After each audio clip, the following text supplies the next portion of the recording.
I had a really close call in 2014. So almost, yeah, 10 years ago this month, 10 years ago this month, I was diagnosed with a rare and aggressive form of lymphoma.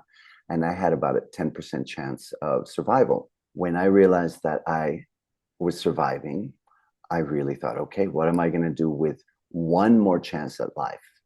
How can I make a difference? I didn't just the next day go, yay, I'm an expressway.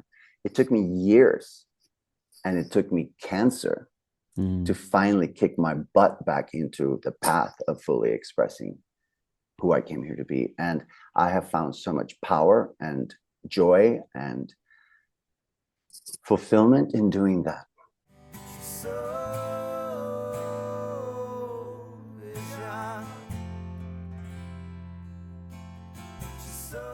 I want to welcome everybody back to another episode of The Soul Inspired. Today we have Eli Hans with us.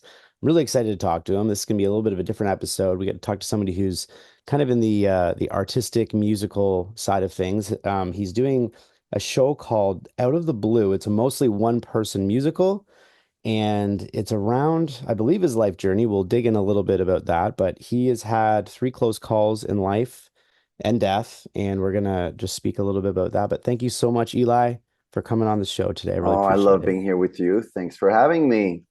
If I can just get a little bit of information. So you had, from what you said, three close calls.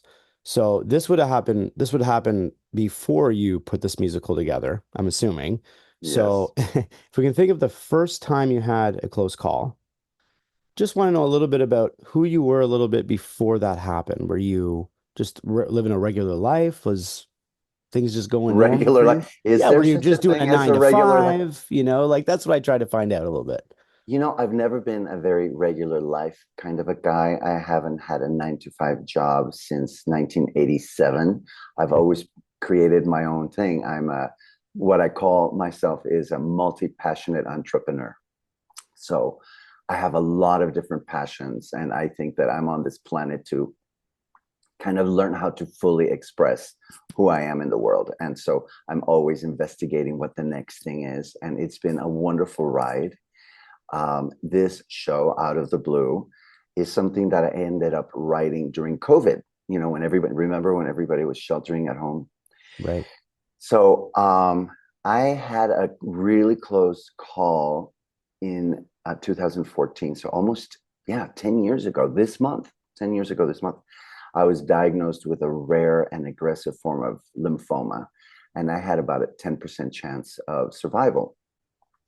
So, after everything else I had gone through in my life, which we probably will end up talking about, when that happened and I was really, really facing death again, um, wow, it was just a really, really transformative time of my life because a lot of miracles began to happen. All these angels on earth disguised as human beings or strangers that I didn't know started showing up. All these miraculous things happened that guided me through a very unexpected path, probably a very alternative path than what would be like medically required me to do. And it saved my life. So when I realized that I was surviving, I really thought, okay, what am I going to do with one more chance at life? How can I make a difference? So I changed my whole career. I used to do interior design, and I became really interested in personal growth. So I wanted to become a personal growth workshop leader. And so I began to do all those trainings. But finally, when COVID hit, and I knew that I had survived this dire cancer diagnosis, this story just downloaded. And it's a mostly one person show. And it became a musical. I was surprised. It wasn't the intention at the beginning of my healing journey from cancer. But I realized that in order to really heal the cancer, I needed to heal aspects of my life that I hadn't come to terms with too much. Mm. So I was born in Mexico City, and I was raised in a conservative Jewish community in Mexico as a gay boy. So a lot of things happen. You make a lot of decisions about yourself when you feel that you don't fit in. I felt that part of me was broken. There was something wrong with me. So when you grow up making those decisions, and you're not fully aware of the ripple effect of those decisions, for me, um, in my belief, that's how I ended up with a blood cancer, right? The essence of life. So the process of healing had to deal with healing all of that. And that's what the musical became. It spans 5 decades of my life, starting when I was 12 years old, when I realized, uh-oh, I think there's something wrong with me. And moving through adventures in love and victories and defeats. One of the biggest challenges is that the love of my life developed cancer in the mid-90s and then committed suicide. And it was just a tragic, tragic time where, again, my whole life kind of turned upside down. So that's kind of, the musical takes us through all of that, and finally discovering love and discovering myself and discovering how to truly love myself deeply. So the show, even though it's about my own story, it has very universal themes that really inspire audiences. There's like usually never a dry eye in the house. And when the show is over, everybody stays for a talk back afterwards to kind of just process what they just saw. So it turned out to be a very powerful experience to share a lot of my own personal life journey from the stage with strangers. So Wow. Yeah, Okay. it's been Yeah. interesting. No, that's amazing. So, this is where we can definitely connect because there's plenty of people I've interviewed on the show that have dealt with ailments. It could be serious ailments, it could be non-serious ailments, but a lot of them realize that a lot of it stems from the internal pieces of who we are that we haven't dealt with, or it could be internal rage, it could be all these different things, right? All kinds of resentments, unresolved issues. Yes. And it seems like with you, you came to a point, so you get this diagnosis, you said, I think 2014, you said, Yes. and from 2014 until COVID, you were fighting it, or was it just, No, no. okay. It took about a year. So it took about a year. It was a very challenging year. And at the end of the year, my oncologist, who actually became a really dear friend, and we still are very good friends up to this point, said, congratulations, you're in remission. And everybody was like, yay, let's celebrate. And a part of me went, oh no, I know that this is only temporary unless I really heal deeply what the cause of this was. So I Mm, think the treatments that I went through kind of stopped the speeding train. But to fully, fully heal, I had to really go back and make peace with these things that had happened in my life. So for the next 2 years, I went on this deep spiritual journey to kind of see, okay, what's in there that I need to hear? Where am I not loving myself fully? And how can I get to do that?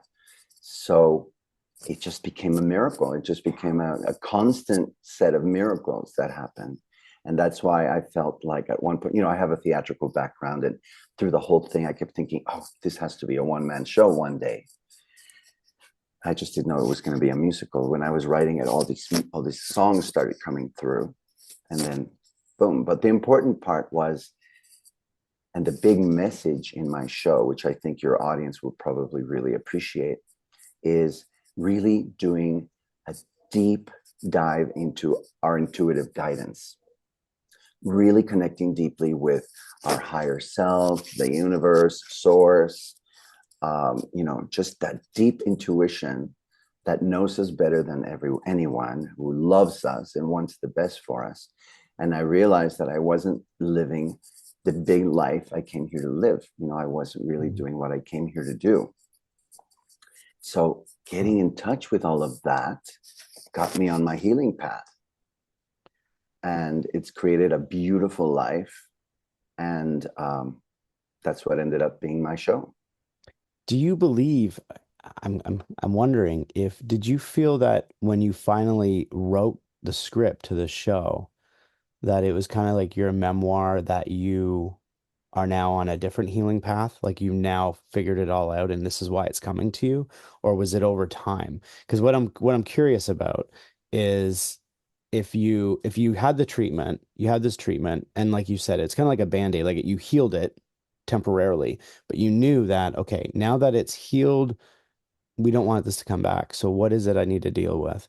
And so was that, did you spend all that time doing that? And then when this came to you, was that after the healing was done? Like you had felt like, okay, I got through all these moments.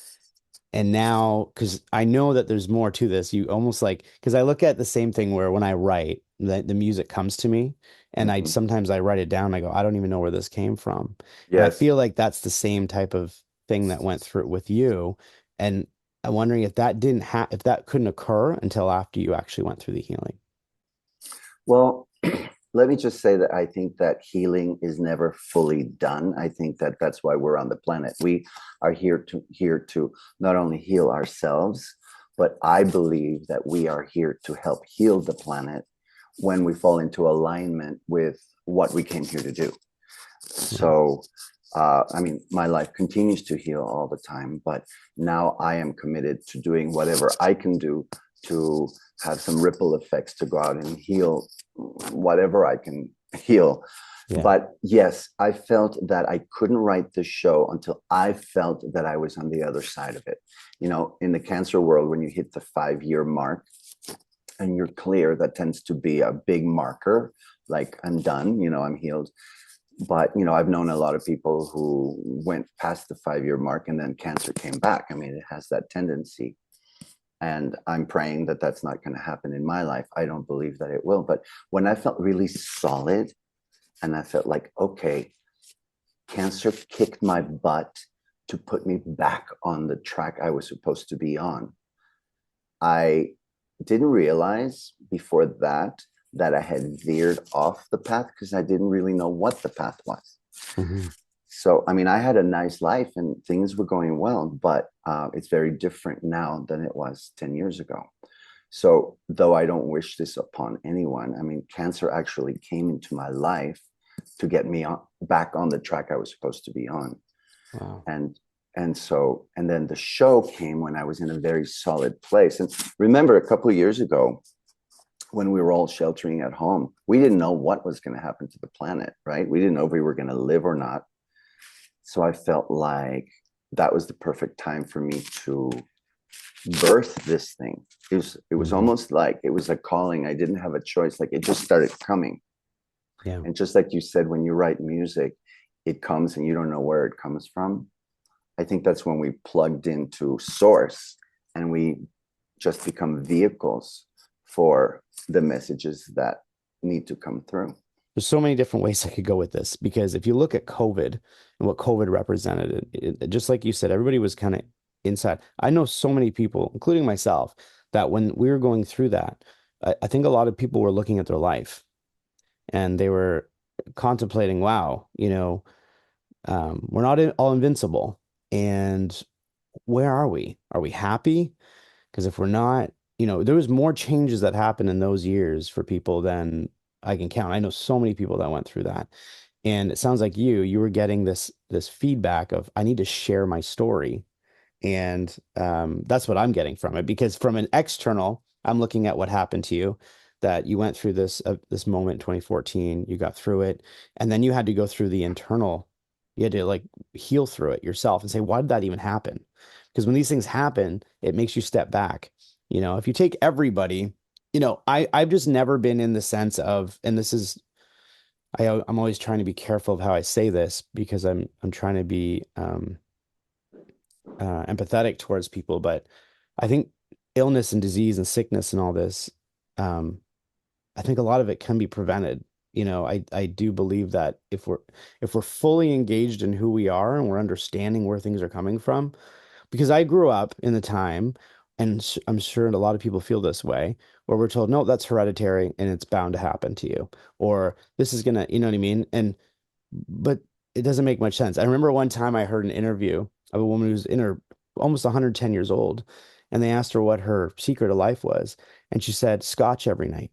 Well, we've been told we've been told not to drink, right? My own father passed very young in his 50s, alcoholism, like so I look at alcohol and go, oh no, no, no.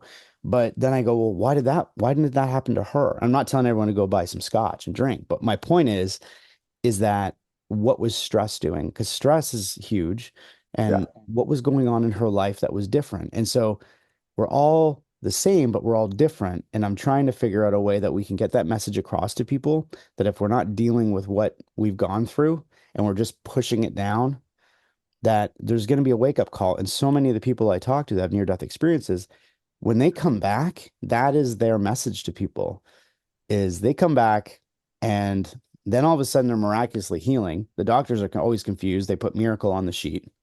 And, but they've come back with this message a lot of times saying, oh, I've got to change my life or I've got to do this in my life.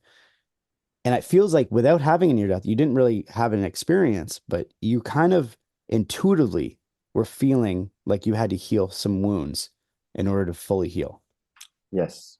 Yeah, well, that's a fine balance because I mean, we don't ever want to say to anyone that, you have to blame yourself for having a disease. Right. That's not fair to say. However, there is for example, in the cancer world, a lot is now coming out about prevention and that we're not just doomed because somebody else in our family had cancer. It's not necessarily that it's something that's inherited. It has a lot to do with lifestyle choices and how we think, how we manage stress, what we eat, all of that. I happen to have the way I feel about this is that when we figure out what our calling is, when we figure out why we're here and start going down that path, everything starts falling into alignment. Now, that doesn't mean that we're not going to be sick and die. I mean, like Wayne Dyer was on a huge path of healing the world, and then he got sick and died. So it's not so much about that. I think it's about really we came here to live a much bigger life than we give ourselves credit for. You Mhm. know, the universe designed this incredible, if you think about it like a floor plan for a house, this incredible mansion, but we think we need to direct our life. So we created this little drawing of a simple little house, and that's the house, that's the life we're living in. When we fall into alignment with why we're here, what our gifts are that we are sharing with the world, the piece of the puzzle that we can solve, I think everything starts becoming more effortless. I think opportunities open up. I think somehow the universe starts rewarding that and showing the path. Mhm. But I think we struggle, we want to have the job for the security and we do the thing we don't really like, but we're doing it because that's what we think we're supposed to be doing versus really connecting to the deep part of us that knows truly why we're here. And then here's the key part is trusting what we hear to be able to have the courage to live that life. And when we do, though it feels very scary at the time when we make that leap, everything starts becoming magical. Mm. When you're co-creating with the universe, everything starts becoming like incredible. It goes beyond what you thought it was going to be. So yeah, and in my show, back to this, a big moments of realization happen in the show, just that happened in my life when I deeply connected to my intuition that I call Mm. in the show the voice. And everyone can do that. We all can do this. It's not that I'm so special and this happened to me. I just happened to write a show about it, but all of us have the ability and the potential to do what we came here to do. Yeah. We just have to connect to what it is. I love that. And the same thing goes for even this podcast. I created this podcast on a whim. Just I'm a musician. I don't know what I'm doing. And I'm like, I'm gonna start interviewing people. And people thought I was gonna interview people on music. And that was what I was gonna do. But instead I went down this more conversations with the soul. It was kind of like the I theme. love it. And That's and wonderful. Yeah, and it's grown so quickly in such a short period of time, and it's because it feels so natural. There's no it came from a place of I got to do this for this or for this or for this reward. There's none of that. It was just I'm going to spend some time with some amazing human beings and have conversation with them that might uplift even one other person. That was literally the way I felt. And then Yeah. when you see some of the videos have done really well. Some of them even people who've had just a couple hundred views, they're like, that's amazing. 100, 200 people have heard this. Or then there's the ones that have had thousands and thousands. And it's incredible. And it makes you feel like you're almost like you've gone I don't know what cartoon Disney movie it is, but I'm trying to remember right now. I think it's Finding Nemo or one of those type of movies where the turtles go in the through the ocean and they just get into a wave. Like there's just like this current that takes them along the way. And they're just Yeah. coasting. They got their sunglasses on. They're loving it. They're loving life. And when you get in that zone, that's what it feels like. You're just kind Yes. of going and everything just kind of just starts flying in and you're just like, ah, this is great. But when it's making the hair on my arms go up because when you're not in that place, it feels like you're always fighting the current. It feels like you're always trying to like make things happen. I And love that yeah, metaphor. Yeah, yeah. I tend to think of it as a leaf floating down a stream. The leaf isn't fighting the stream, isn't saying, oh no, here comes a rock, hurry, move to the left, move to the right. It just flows.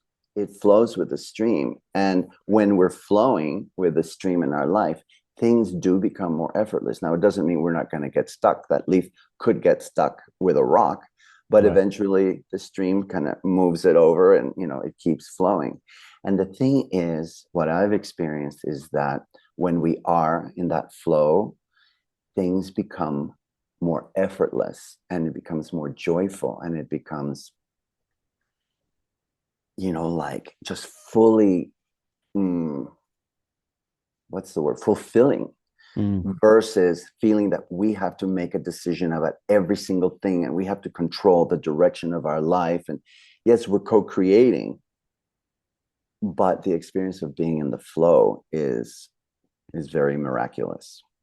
I love that. One of the amazing things that I've always found or I've always thought about with just people in general is being a musician. I would put out, cover songs or songs online and people would be like, oh, I wish I could do that. I wish I could sing like you or I wish.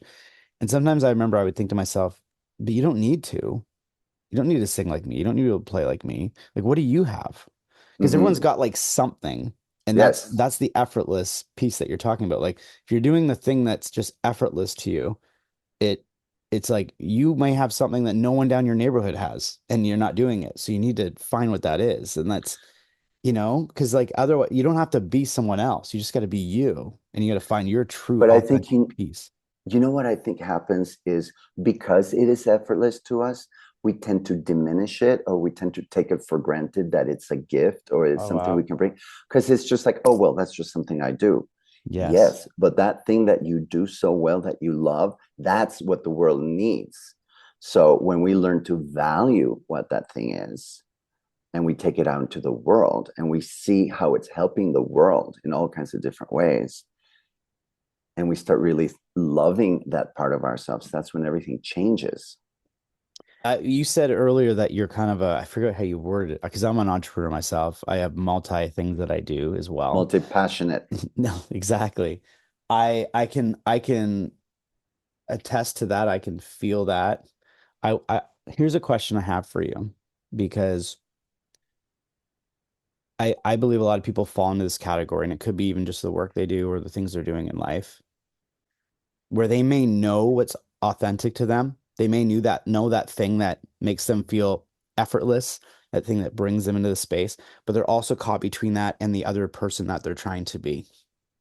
So there's these two places that they're at. This one place here takes a lot of effort and work, and it just doesn't always make you feel great. You might be okay at it, but it's like, "Ugh, this isn't what I'm feeling." But this just flows. Have you been in that situation when you're stuck between the two, and how do you let go? Like I think this is where people have trouble. They're scared of letting go and just going. And I don't want to lead people in a direction where they're just letting go of their home and they're just going to go live Yeah, in I'm a quitting my job tropical. tomorrow, Yeah, you know. exactly. But Yeah. like, how do you do that safely so that you can actually go towards those things you love? That's the thing I'm always trying to figure out how to help people with, including myself, because I'm into things that probably aren't where I need to be completely, and I know all this is easy. And so I'm curious Yeah. how you found that, if you did. Well, I had a job in a corporation, and I don't know, I hated having to be there at a certain time and leave by a certain time. And the job that I was in, if I even left when I was supposed to leave, it was like a sign of weakness because everybody else 2 or 3 more hours. I was like, hated it. I cannot tell you how priceless freedom to make your own decisions can be, right? So the thing is, there's a big element of taking a leap into the unknown and trusting that, if you take a leap off of a cliff, you're either going to splatter at the bottom or somehow you're going to discover you have wings and then you can soar in the sky, right? And there's no safety net necessarily. So I'm not telling people quit your job and jump off a cliff. I would say in this day and age, save 6 months, 8 months of expenses, and then give yourself the freedom to explore why you're really here, what are your natural gifts and talents, and then find ways to monetize that. There's a sweet spot where what you love, what you're good at, and what the world needs meet in the middle. And if you can find a way of making a great living at it, that's a sweet spot of life. In Japanese philosophy, that's called ikigai. I don't know if you've heard of that. I haven't It, known. it's not like an ikigai, like a gross guy walking around with chicken soup on his shirt. It's called ikigai, and that is the balance of all of those four things. So in this day and age, the reality is we need money. We need money to pay the rent. We need all that. So if you really want to explore who you came here to be and make a difference in the world, because that's the key, I believe it has to make a positive difference in the world. Save some money where you feel comfortable, and then find a way to monetize your gifts. Find a way to find the people who need what you came here to do, and your life will never be the same. I believe that too. I think we all come here with the innate feeling that we want to make a difference. Whether or not we've been raised to believe that, we always feel good giving. That's who we are. And yeah. And so And the I was gonna, planet needs us right now, oh, big time. big Yeah. time. I mean, the Yeah. planet is like in serious trouble right now.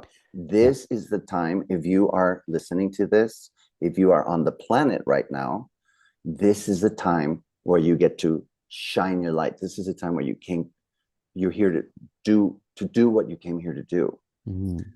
I mean, there's never been a better time, Mhm. and like you say, we all have something that we can contribute that the world needs. Um, and it's a beautiful thing. Something It's sticking with me that you said, because I look at the human body. This is just from me talking to so many light people who've yes, had these experiences. I look at our human body, but then I look at we have our higher self.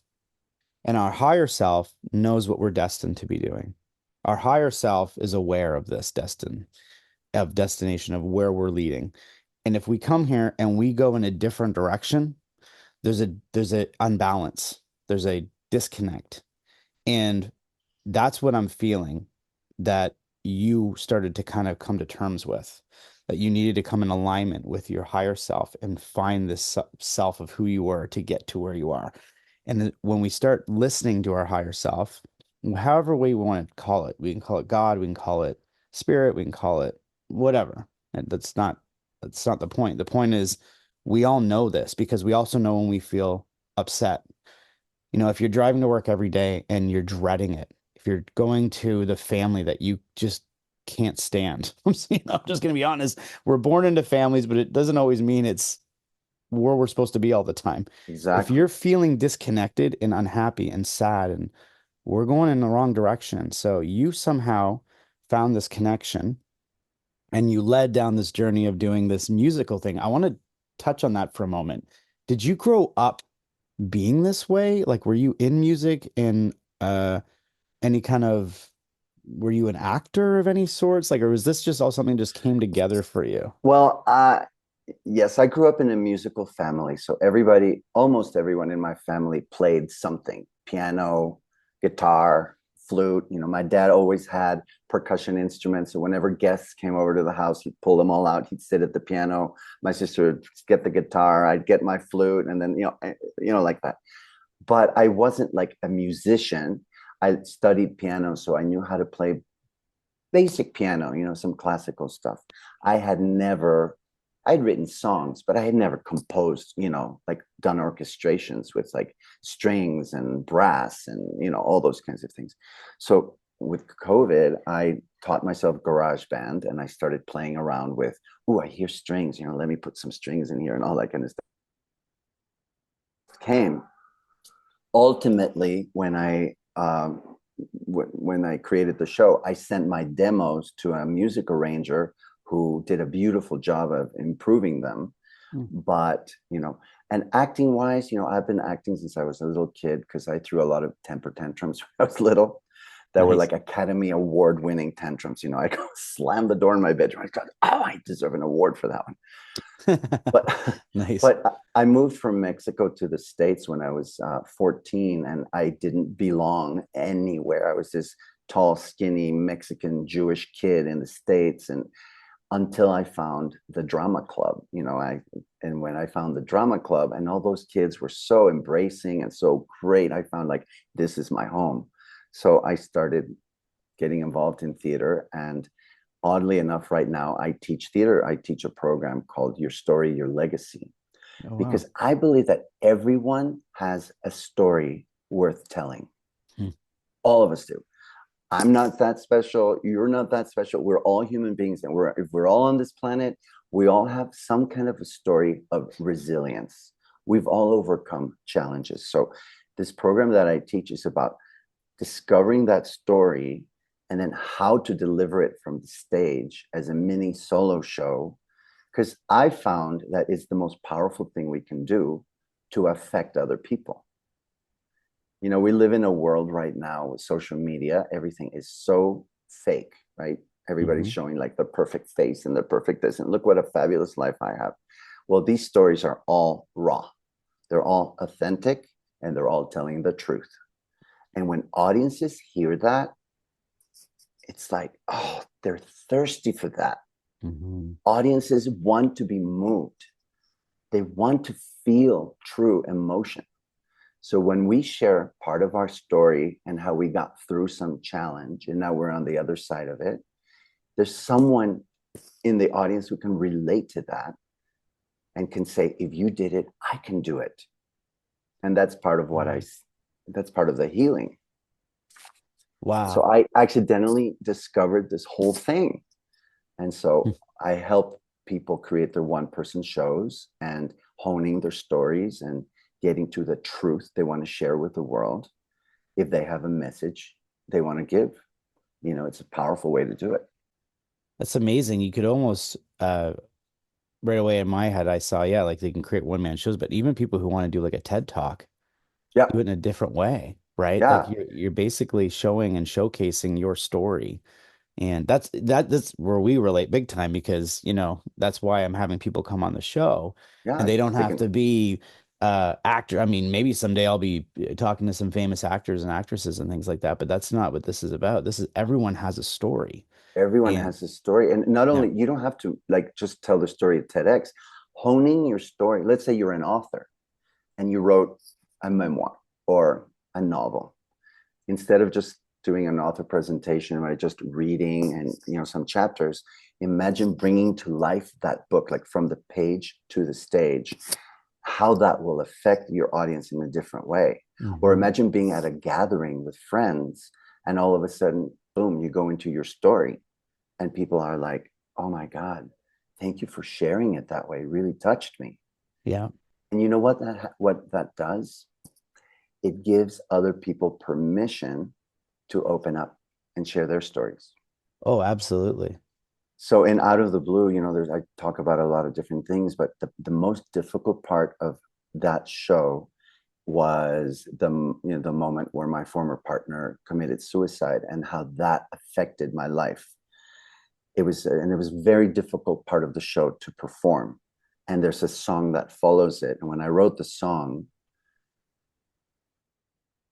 3 weeks, every time I try to sing it, I would just break down and cry. And I thought, how am I going to be able to perform this? So I finally discovered the way to do it. How many people come to me after the show who now have permission to say, my dad committed suicide, my uncle committed suicide, my mom, my aunt, my grandmother, my sister, and they haven't been able to talk about it. Right. And because I talk about it in the show, they have now permission to heal it. They don't have to carry that shame that they've had about it. It's not something shameful. Yeah. But now and that's part of the healing that happens. That's what I mean. When we tell our story from an honest place, it gives other people permission to share their story. And we're one human family on this planet. We're floating in space in this huge universe. It's like, come on, people, let's pull together. Let's help each other heal. Yeah. That reminds me so much of when I was in university.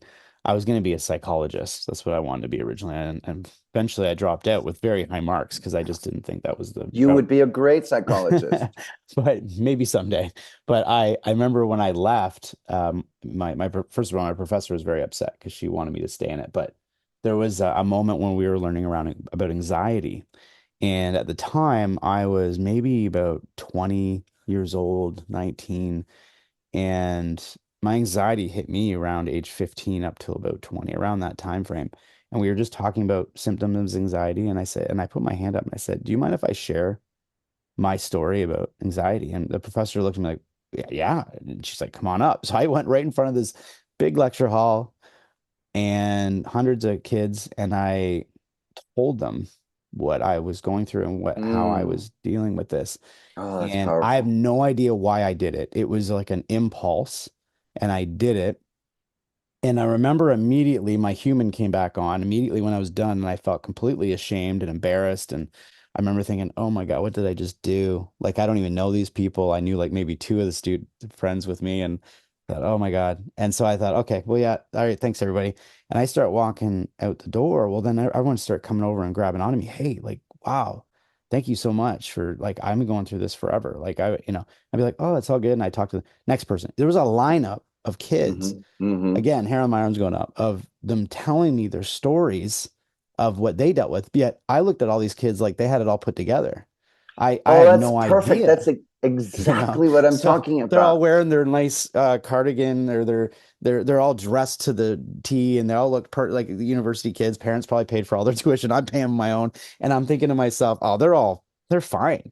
But they were all coming up to me telling me all their deep issues. And I'm like, Well, wow, we're you masking know, ourselves with so much, you know? that's the power of sharing our story, because we all tend to think, oh, well, this is just me. It must just be me. I'm the one who's broken. I'm the one that feels that I don't belong, right? We think that that's us. And then we share the story, and then we discover, oh my God, this is like a universal human experience. Like everybody has experienced that at some level or another. Because that's the thing that has amazed me. I was terrified to perform Out of the Blue at the beginning. I had no idea how people were going to react to some musical with this guy talking about he healed from cancer by accepting that, he grew up in this cave. And I thought, who's going to like this? Mm-hmm. And at the end, when people don't want to leave, and here's the amazing thing. At the beginning of the show, we're all a bunch of strangers, in the theater. At Right. the end of the show, somehow we're all family. And the things that people get up and share are things that they would never say otherwise if they hadn't Mm-hmm. seen the show, right? Because, like you said, people feel like, oh, I feel that too. It's a universal thing. I'm Mm-hmm. not alone. And when people start sharing it with other people and the whole audience kind of is there to support them, it becomes a whole other level of connection. Mm-hmm. And it happens by being honest and sharing our story.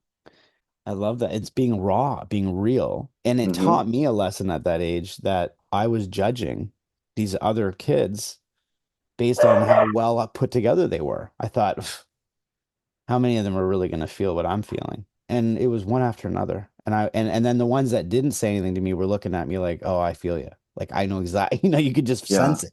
We didn't even have to talk. Well, and But look what you're doing now, my friend. yeah. Look at this podcast. You're sharing your truth and giving permission to other people to share theirs so that other people can hear you. And I bet you that your followers all have a very high degree of connection because they go, yeah, that's me too. Mm. I feel that too. So if you are watching or listening to this podcast, whoever you are, please know you are part of this whole human family. You belong, you have gifts to give to this world. And part of that is your story of resilience or your challenges so that other people can know that we're all part of the same thing. We're all For, in this together. for those listening in, how did you break through the vulnerability of being 100% authentic with yourself and other people? Because I think that's where the people struggle is breaking through. They're like, I don't want to be vulnerable. This could backfire. Well, vulnerability is not a weakness, it's a strength. Mm, And I didn't quite know that. When we were, it was all timing. When we were all thinking we were all possibly going to die during COVID, um, and we were all at home, I strongly felt that the world needed was truth, was vulnerability. That was part of the healing that needed to happen. We're all stuck at home by ourselves. And I was actually the first show that was allowed in our local theater after COVID, when things started becoming a little bit. So the audiences had been at home for a couple of years and they come to see the show. And I'm like, bleh, spilling stuff mm. responsibly, by the way. I want to make that point really clear. Sharing our story does not mean dumping our stuff on other people. We have to responsibly share our story to give a gift to the people who are listening. Mm-hmm. It's a story of hope. It's a story of resilience. It's a story where people can be inspired by the story. This is not, well, then he did this, and then he did this, and then I went that.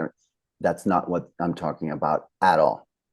Mm-hmm. We have to be really responsible and treat the listener as I always envision like a little hummingbird that hit the window and you go to pick it up and it's all stunned and you put it in your hands and you're, petting the little hummingbird and loving the little hummingbird. And that's how I approach sharing the story. You have to be very gentle with the audience so that they trust you. And I was scared to death. I'll tell you the truth, Joe. I was very scared the first few times I shared the story because there were things in the show that some of my closest friends didn't know. Oh, wow. And they were going to find out about it from the audience point of view. Mm.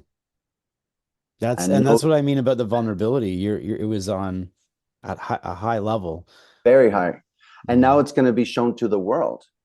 On October 20th, it's going to be shown to the world. And that's a little scary to know that my story is going to be out there. It's like, I don't know who's going to Yeah. hear it. But the reason why I created it is for the reasons we've been talking about. It's been very healing. So on October 20th, if you're out there, can I mention this? Yeah, absolutely. Where can So, people see well, it? so I did this show in April when I was in Boulder, and there was a man in the audience that came to me afterwards, just like in tears, hugging me and kissing me and saying, "Oh my God, that was amazing." Turns out he is the founder of an organization online called Humanity's Team, and it's the largest global online platform for raising the consciousness of the planet. The other co-founder is Neil Donald Walsh. I don't know if Oh, you've heard of him. wow. Yeah, I know who So that is. Yeah. conversations with God. So Hmm. Steve Farrell and Neil Donald Walsh created this platform, and they have once a year they have a summit. It's called the Global Oneness Summit, and they have all these different experts in the spiritual world. So I think you're going to love it, Joe, and your listeners will love it. There's a lot of different panels and conversations about raising consciousness on the planet through spirituality. So out of the blue, it's going to be shown on October 20th. I think it's at 3 p.m. Pacific time. I will share a link with you a little bit later. Yeah. Or actually, if they go to outoftheblueshow.com, which is my website for my show, I'm going to have a big banner there where people can click to take them to register for that. And then they will be sent an email with a link so they can watch it. And then a wonderful woman called Deborah Poneman, who is kind of a leader in the New Thought movement. She's going to facilitate the talk back after the show. So we're going to all watch it live and then have a conversation with Deborah about what the process was. And, so it's going to be pretty amazing. That's amazing because you will be able to share it now with the world technically. I mean, because this is the thing, everyone will be able to see it. So it's going to be an online, just a viewing of it. It's an online summit. Yeah. Thankfully, I thought enough to produce a really great video of the show. So the video is going to be shown. So we're all going to watch it together and then talk about that afterwards. So I'm super excited. I mean, I don't know if there's going to be 10 people there or 1,000 people. I have no idea. But I'm excited about the possibility of getting the message out, because that's what it's all about. Well, it's amazing because at this point you've been doing it live, and I'm sure, are you continuing to do that as well? Yeah, we do live shows. We also do about 3 or 4 online screenings per year because a lot of people can't get to the theaters. And what I've discovered is that it's the same effect on audiences, whether it's live or whether they watch it online. It kind of has the same kind of uplifting, inspiring effect that touches people deeply. So, I mean, it really wins the hearts of the audiences. I'm super lucky. And it's interesting. I was gonna say, sorry to jump in, but I could see the way you feel when you do something that's so creative or so authentic and raw from yourself, and people react. I remember when I would be doing shows or even just doing certain things with my music, and some of the reactions I would get, I almost didn't know how to react to those reactions. I almost felt as if, because I can take compliments, but I don't know how to, because I don't like to look like I'm a big deal. Like it's like, hey, it's no big deal kind of thing. So at first you have to it took me a while to get to a point where I'm like, oh, wow, I'm making impact. And that's okay. It's the same thing with this show. I've had people privately message me, email me, just say, I love your show. Like you're just amazing. And I'll be like, now I'm like, I'm just so happy I can bring that to you. Like it's so because people they're giving you that feedback, but they want that connection as well. And at first I would be like, no, I'd almost push it away. That's what I did with my music, at least. I don't know if you felt that way, almost like overwhelmed by the response. And then you go, it's okay. Like this is why I'm doing it. This is exactly why I'm doing it. It can be very overwhelming. And I mean, it's ego gratifying when somebody says, oh my God, I loved it. Thank you so much. But that only lasts like a moment. The truth is that, your music, your show, my show, when we're out there trying to make a difference in the world, it just feels like a little check mark on, it's a marker. Okay, I'm on track. I'm affecting people. I'm affecting people. People are being touched. This is the goal of what I'm doing. Good.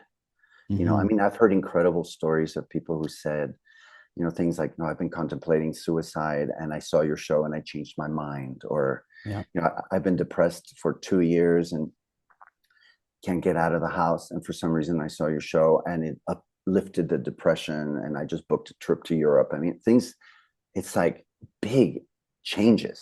So that's not ego. It's just human.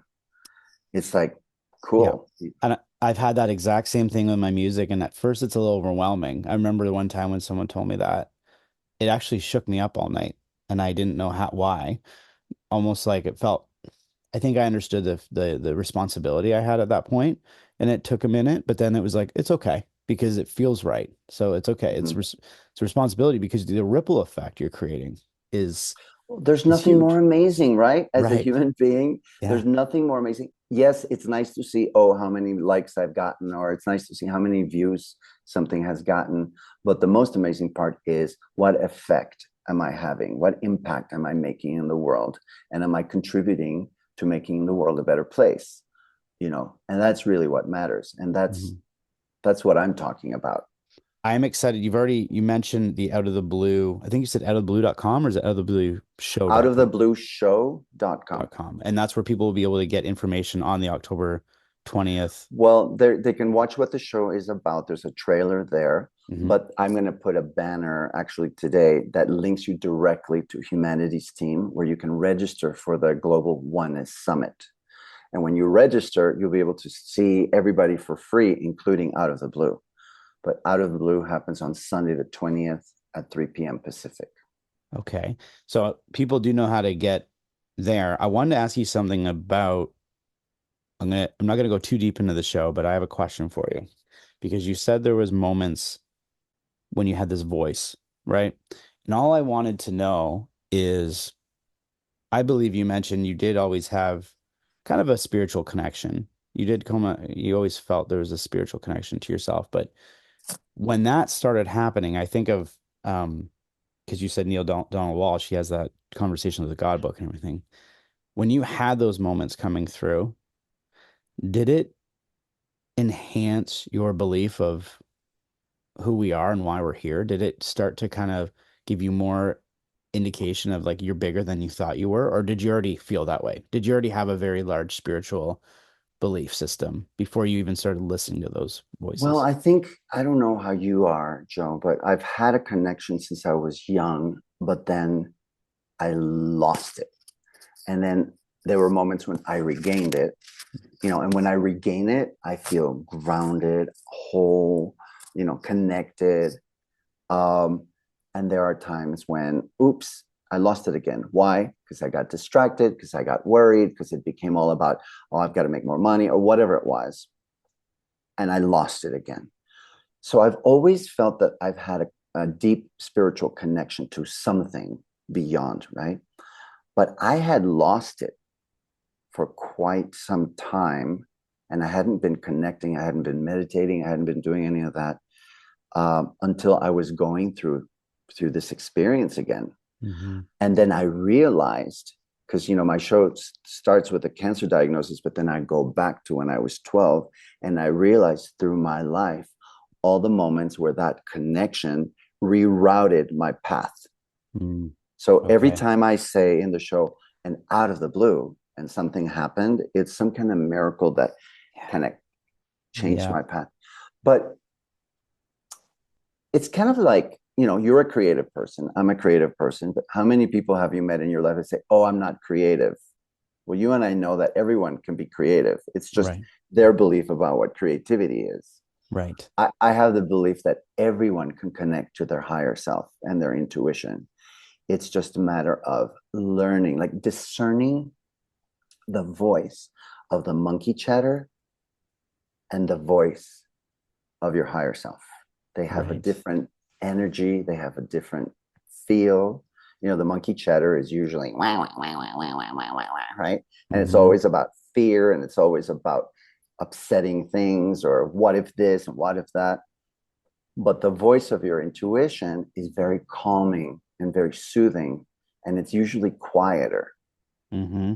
So it's learning to get in touch with that quiet voice that feels peaceful.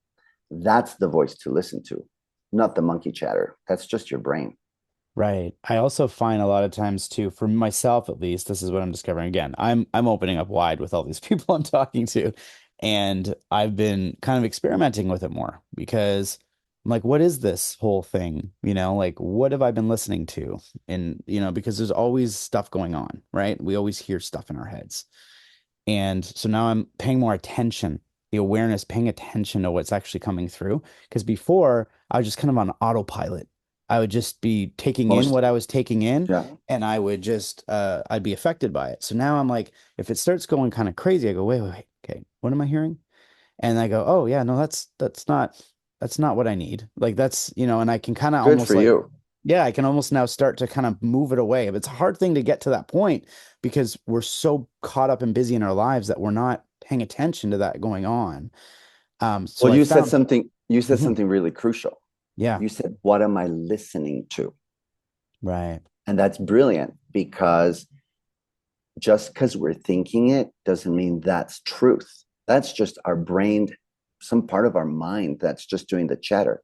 We are the ones listening to the chatter. right. So I love that you differentiated that, because when you become aware of, okay, wait, this isn't me. This is what I'm listening to. And if I'm the one listening, that means I am the one who is at choice about if I'm going to pay attention to it or not. Right. I love So that. when Yeah. you make that differentiation, it gives you power to realize, what would I rather be thinking?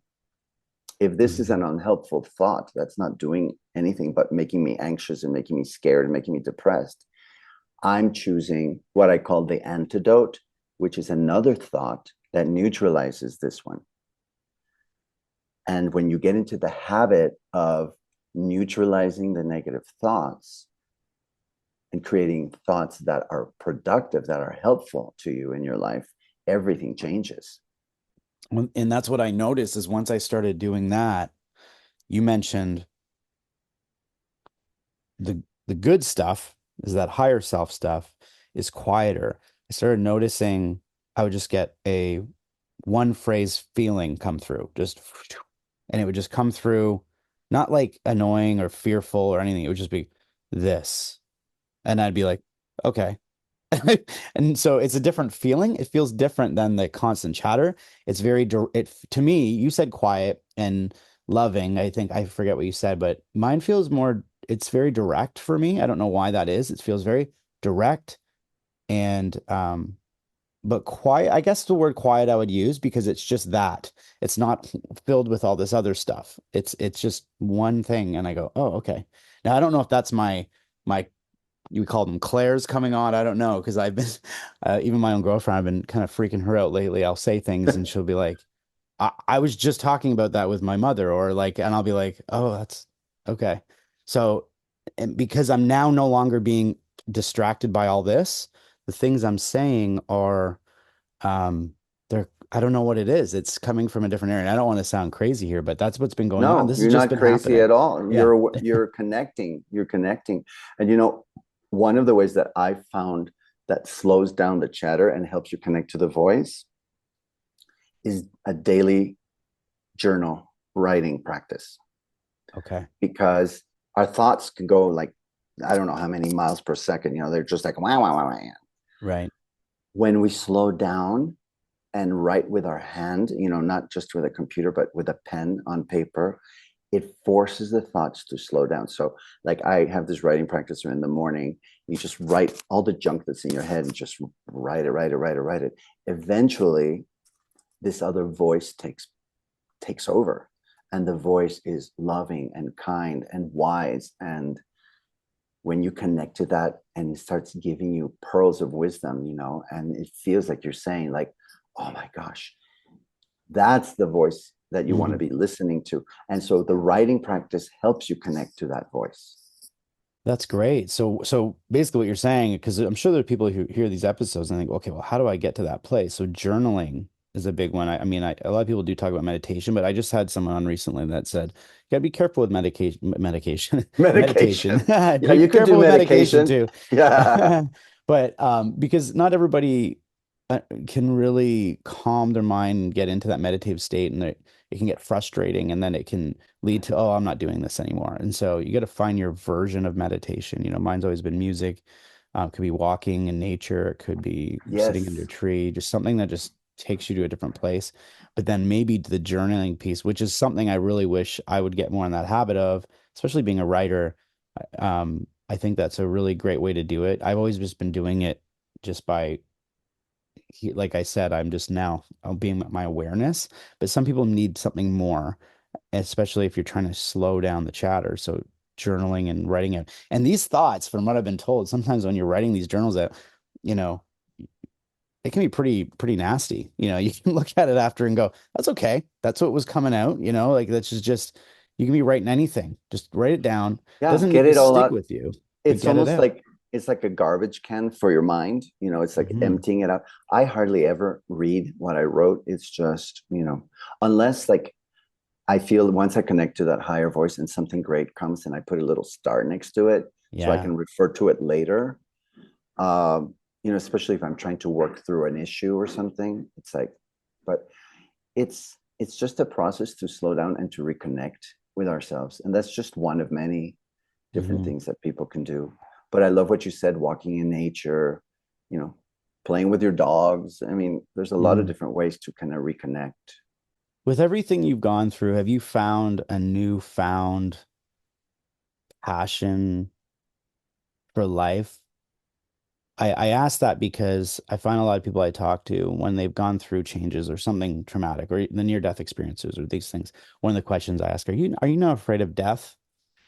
And most of them at this point will say, I'm not really afraid of what happens after because now they truly see who they are, but they don't want to do they kind of still have a fear around how it's going to happen sometimes and those types of things. But they lead to that question a lot of times tends to lead to, yeah, but now I'm more about what can I do in my life? It's like, what are the things I can be doing? And I'm wondering if you feel that same way through all the things that you've gone through. Very much so. I mean, like I said, it's like, I mean, at one point, and it's in the show, but it happened in my life when I was waiting for that last PET scan, which scans your body to see if you have any cancer. I was waiting in this little room for like 45 minutes. Um, I asked the voice, it's like, hey, if all this comes out clear, just tell me what you want me to do and I'll do it. I was trying to negotiate with the voice. And all of a sudden the voice came through. And what the voice said was, I want you to share your story. Your Mm, story your story can inspire other people to heal. And that's what I want you to do. And I was like, okay, I'll do it. I'll do it. Well, the next day I got the results and it was all clear. And I was like, oh my God, oh my God. So then I talked to the voice. I said, hey, could we renegotiate this little agreement? Do I have to right. really tell my story? And I Hmm. said, and I didn't hear back. I was like, hello. So when you are given a second chance, and we were all, by the way, given a second chance, all of us that survived COVID, we were all Yeah. given a second chance. Right. When you're given a second chance, you have the opportunity to really consider, why am I on this planet? Why am I really here? And what can I do to make this better? Hmm. In the process of making the world better, our lives flourish. Right. The level of fulfillment is like nothing else. And I have found the universe rewards us with opportunities, with money, with joyful things. I mean, everything changed. I see. Yeah, I was gonna say, I really believe, even with these kind of conversations, that we are evolving. We're evolving into finding out who we truly are, our true purpose, and finding out that if we go down this road, we're gonna truly feel who we are. And that's what I just feel like there's been a long period of time where we're almost living robotically. We're just doing what we've been told to do. This is what you do. And now we're coming to this point in our life. And I think we have to. I think if you look at the way things have gone, like we need to heal. Like the earth needs to heal, the world needs to heal, we need to heal. So it's time now to start really listening to our true essence of who we are. And that's what will Yeah. bring us into this next stage of where we're going. Not to get too deep, but that's how I feel. And I mean, even the fact that I'm having this conversation with you and it's going to be shared with people, these are important conversations. So, Well, look, with everything that's been going on with social media, like we talked about before, and now with AI, it's going to be difficult to determine what's real and what isn't. So I hmm. think that authenticity and telling the truth and being vulnerable is going to be highly, highly valued. Wow. So that's kind of where we're going next, is that when we're speaking the truth, that's going to be something people are going to be craving for, because Yeah. we won't know what's real and what isn't Right. in the near future. I've been So thinking that too. When you see these videos come out and you think, oh, I couldn't believe that person said that. And you're like, oh, they didn't. That's not real. And you go, wow, because then it'll say created by AI. And you go, yeah, holy smokes. Yeah. So yeah, like the rawness and realness and I'm finding that even in the music that's coming out. I teach for a living as well, music, and some of the music the students are bringing me are these people who just sit there with their guitar or their piano and they're just singing rawfully. They're not, there's no auto tune and a full, like nothing's making them more enhanced. They're just raw. And because we know it's them, it's their real voice, it's them. And so that's a great way to say it because like everything is shifting to a point where we just want our authenticity back and we want that Yeah. rawness of who we are. So I Yeah, love that's that. going to become that's why before we had a conversation about, how did it feel to be vulnerable? And I said, it's not a weakness, it's a strength. Hmm. And I think vulnerability is going to be highly prized in what's happening here in our near future. So Yeah. I encourage people to tell the truth, you know, from a responsible place, like I said before, and share their story. And if anybody needs some support with that, I'm happy to help, having them figure out what their story is, the best way to get it out into the world, how to really affect people deeply and make a difference in the world. Yeah, I was going to ask you that too. Is the out of the blue show.com, is that where people would reach out? How would they connect with you if they want to They connect can with con- you? they can connect with me at elihans.com. That's where I do a lot of my coaching about storytelling and what we've been talking about. And there's a way there that you can send an email Oh, perfect. and you can kind of read up about what I do. I help people hone their stories and share them with the world because I found it to be so powerful for me. So that's kind of, from interior design to, I now call it like kind of internal redesign. We're working with what's Right. going on inside of us. Oh, I love that. That's Yeah. amazing. Yeah. One question I have to have this question in the episode because I ask everybody this and it's you talk about rawness and real. This is a real question. I try to ask everybody, depending on, doesn't matter what their life journey has been. If you could, from the heart, speak on what do you believe is the true reason why we come here and we incarnate? Not you, not me, but in a whole, human beings. Why, what is our purpose of coming here? I'm very clear about what that is, at least for me. I can't answer that for everyone else, but I really believe we are here to fully express who we came here to be. Mm, okay. So when I was in my 30s, I was having this existential angst trying to figure out what my purpose in life was. And I remember the moment I was having a coffee at a little outdoor cafe by myself. And I was like, now why am I here? Like, I know I'm supposed to be doing something bigger. Like, what am I supposed to do? And all of a sudden I felt this light, like lightning strike me in a good way. It was just like whew, this big awareness. And I heard the voice say, you are here to fully express who you came here to be. And I said, Mm, oh, okay, thanks. And then the voice said, no, no, no, no, no. I don't think you really heard what I said. I meant fully, not just half-assed, fully express who you came here to be with your gifts and your talents. And I went, oh, that kind of fully, you know. hmm And it took me a while. I didn't just the next day go, yay, I'm an expressway.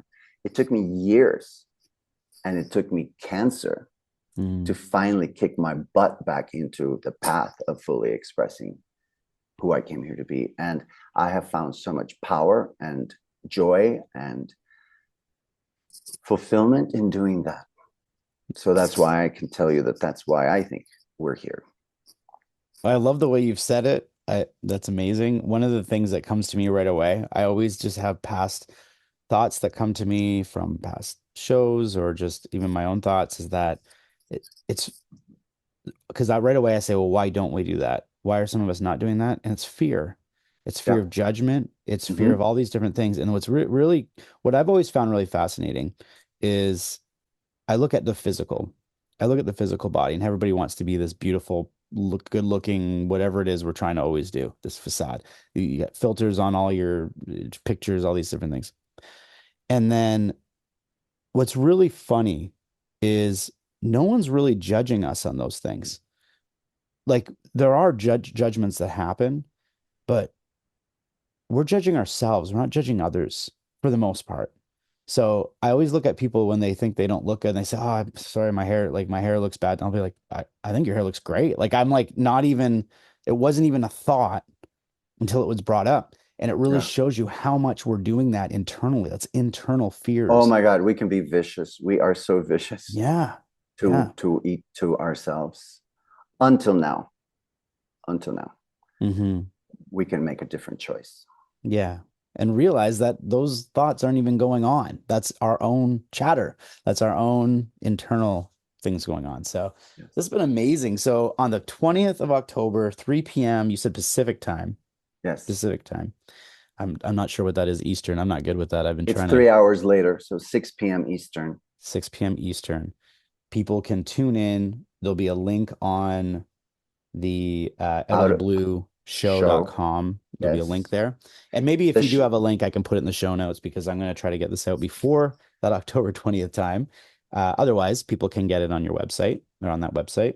Okay. That's wonderful. I hope to meet you and see you there, listener, viewer. I hope to see you on October 20th. It's going to be amazing. The show is about 90 minutes, and then there'll probably be about a 20-minute talk back afterwards with Deborah Poneman, who you are going to love. She is an unbelievable human being. So have a watch party, bring your friends, share it. It's free. We normally charge for viewing of Out of the Blue. This is a free event. Oh, wow. Okay. Yeah. So, and thank you, Joe, I so love much that. for this This has been amazing amazing. conversation. No, this has been absolutely amazing. And like I said, it always goes in different directions than I'm expecting. And then afterwards, I'm like, no, that's exactly from my heart. It feels right. There's things Yeah. that I take, I'm so appreciative of the guests and I try to really show that, but it's hard to show it. But I'm learning through the guests and then I'm like, wow, I can't imagine the audiences too. Like they're learning. And those are the types. And then when I get a comment about that, I'm like, I totally know what you mean. Like, I know, right? It's so amazing. And just you're living your life. I've never met you. We've never met. And I get to just dive in a little bit for a moment. And I Yeah. just appreciate you. But you know what? And I appreciate you because you're doing what you came here to do. You're a platform where you're sharing these incredible messages that people need to hear. So that is beautiful, brilliant, super fulfilling. And you're a musician, so you're constantly connecting to source in the creative process. So it was wonderful to connect with you, get to know you a little bit. And thanks for this great opportunity to have this conversation. Thank you so much. I'd like to turn to the audience as well and say, please continue to like, share, and subscribe. Share this episode with somebody that needs to hear it because there's people that need to hear it. And so I appreciate all of you along the way. And thank you so much, Eli, for being on the show today. It's Thank nice you, meeting you. Joe.